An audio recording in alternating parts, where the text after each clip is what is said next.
ke semua ini untuk bagaimana menegakkan amar ma'ruf nahi munkar di semua sektor kehidupan berbangsa dan bernegara, insya Allah.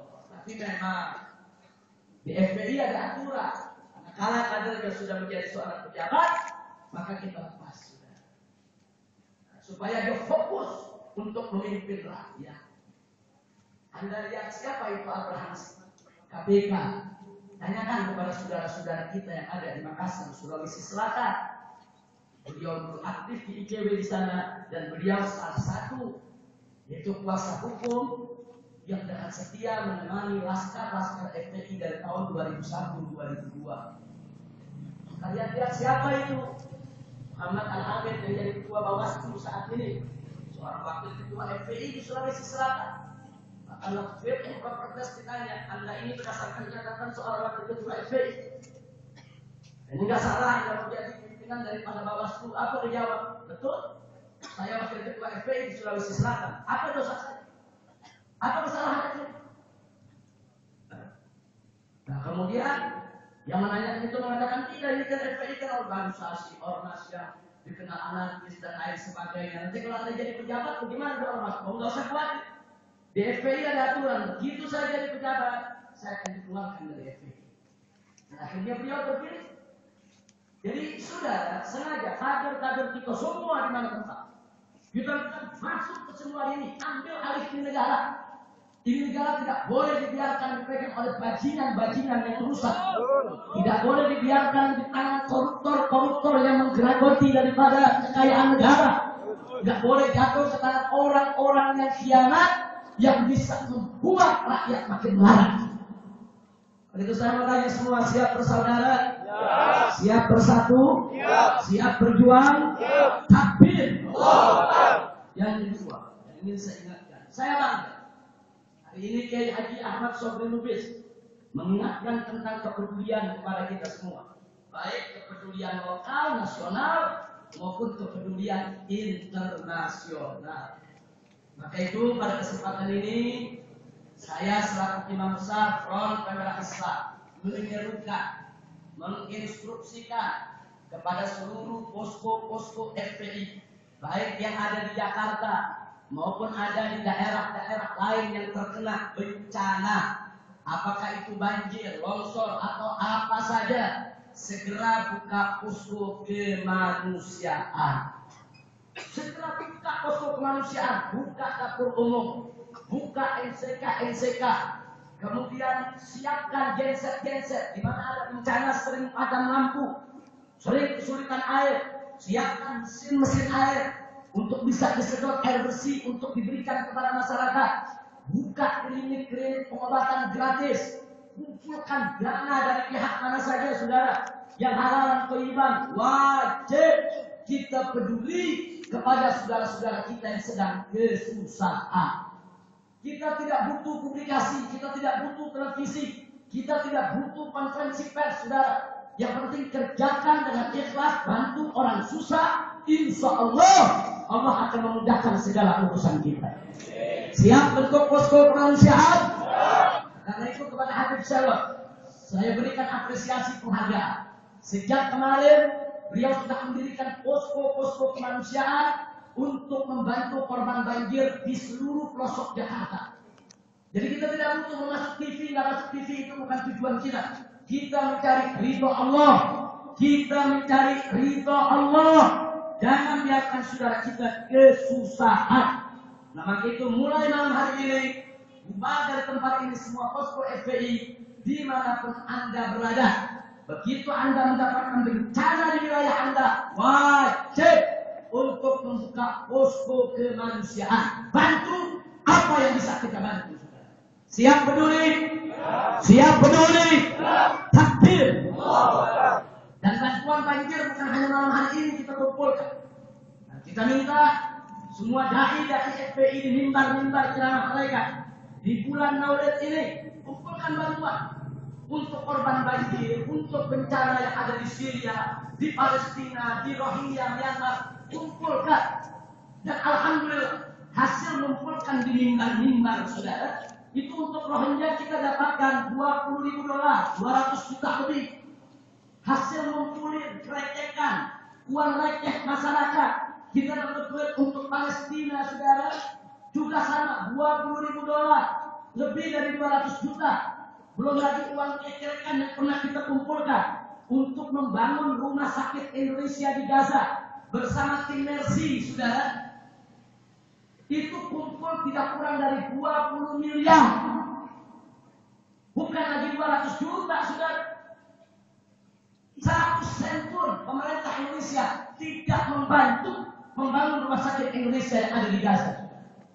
Itu bantuan murni dari masyarakat, murni bantuan uang receh, saudara, yang dikumpulkan lewat masjid, lewat musola, lewat langgar, lewat majelis taklim, dan lewat tablik akbar. Alhamdulillah.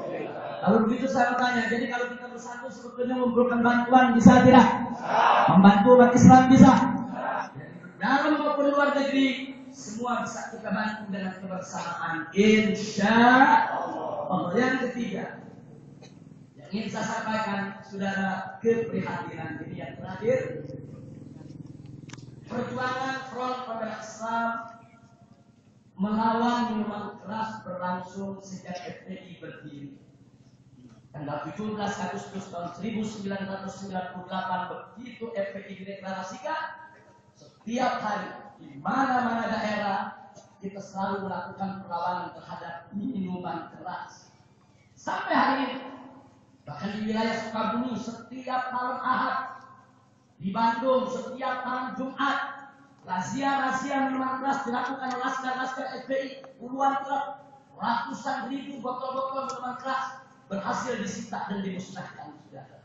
Belum lagi di daerah-daerah lain, kita nggak pernah berhenti untuk perang melawan minuman keras.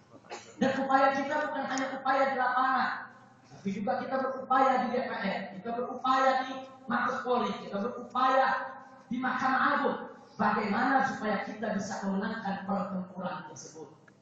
2 tahun yang lalu, akhirnya alhamdulillah, Front Pembela Islam mendapatkan satu momentum yang sangat bagus. Melalui bantuan hukum FPI PHF, kita mengajukan judicial review terhadap Kepres nomor 3 tahun 1997 yang melegalkan minuman keras. Judicial review kita ke Mahkamah Agung dikabulkan. Bulan Juli tahun 2013, Kepres tersebut dibatalkan, saudara. Senang kita. Dari tahun 98 sampai tahun 2013, 15 tahun mati-matian kita berusaha bagaimana aturan yang melegalkan minuman keras itu hilang sirna dari bumi Indonesia, saudara. Perjalanan yang panjang, tapi ternyata beberapa bulan kemudian, lewat bulan Juli, Agustus, September, Oktober, November, Desember, sudah dengan sangat memprihatinkan.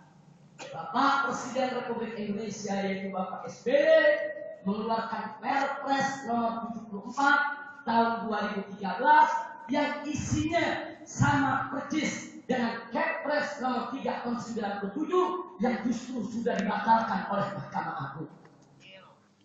Coba lihat, sudah kita berusaha 15 tahun. Begitu Allah kasih kemenangan, hanya dalam waktu beberapa bulan Presiden cuma mengeluarkan sehelai kertas, ditandatangani, saudara. Akhirnya muncul Perpres nomor 74 tahun 2013 yang melegalkan kembali minuman keras.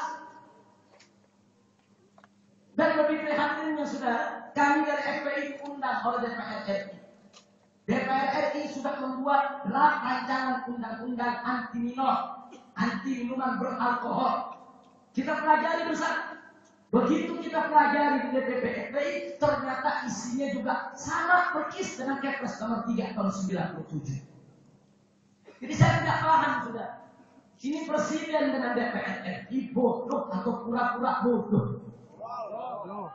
Saya tidak paham, sudah. Loh, kenapa saya katakan tidak paham? Mereka tahu Kepres nomor 3 tahun 97 yang melegalkan minuman keras, kita gugat, kita menang.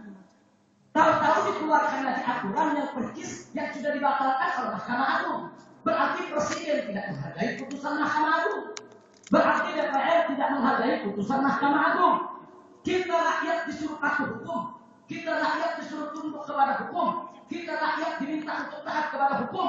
Tapi presiden dan DPR-nya justru berusaha untuk melanggar hukum. Mau dibawa kemana negara ini, saudara? Nah, sekarang kita diminta, kalau FPI tidak puas, silakan judicial review lagi. Baik, kalau kami judicial review lagi, 2 tahun, 3 tahun, 4 tahun, begitu kami menang lagi, 1 bulan kemudian bikin aturan lagi. Nah, kan mereka punya kekuasaan sudah. Nanti begitu mereka menang, kita diminta judicial review lagi. Kita judicial review lagi, 2 tahun, 3 tahun, 4 tahun. Begitu kita menang 1 hari, maka buat bisa bikin aturan lagi sudah. Jadi kita dipermainkan. Jadi kita ini dibodohi, dikadali. Kalau begini cara pemerintah, sudah jangan salahkan masyarakat. Yang tidak radikal menjadi radikal. Yang tadinya tidak ekstrem menjadi ekstrem. Yang tadinya tidak melanggar hukum jadi melanggar hukum. Yang tadinya tidak mau berbuat kekerasan menjadi berbuat kekerasan. Jadi kita mau diapakan? Kita diminta ke DPR, kita datang ke DPR. Kita diminta untuk menghadap Kapolri, kita hadap Kapolri. Kita diminta untuk ikut prosedur judicial review ke Mahkamah Agung. Kita ikuti, saudara. Kita diminta untuk menahan diri, jangan berbuat anarkis dan kekerasan. Baik, kami koordinasi dengan polisi. Kalau ini razia minuman keras, saudara, polisi yang kami taruh di depan, kami backup dari belakang. Apalagi kita diminta prosedur, sudah kita ikut prosedur. 15 tahun lamanya kita ikut prosedur. Tahu-tahu sekarang kita dikadali begitu aja, dikerjai begitu saja. Inna lillahi wa inna ilaihi raji'un.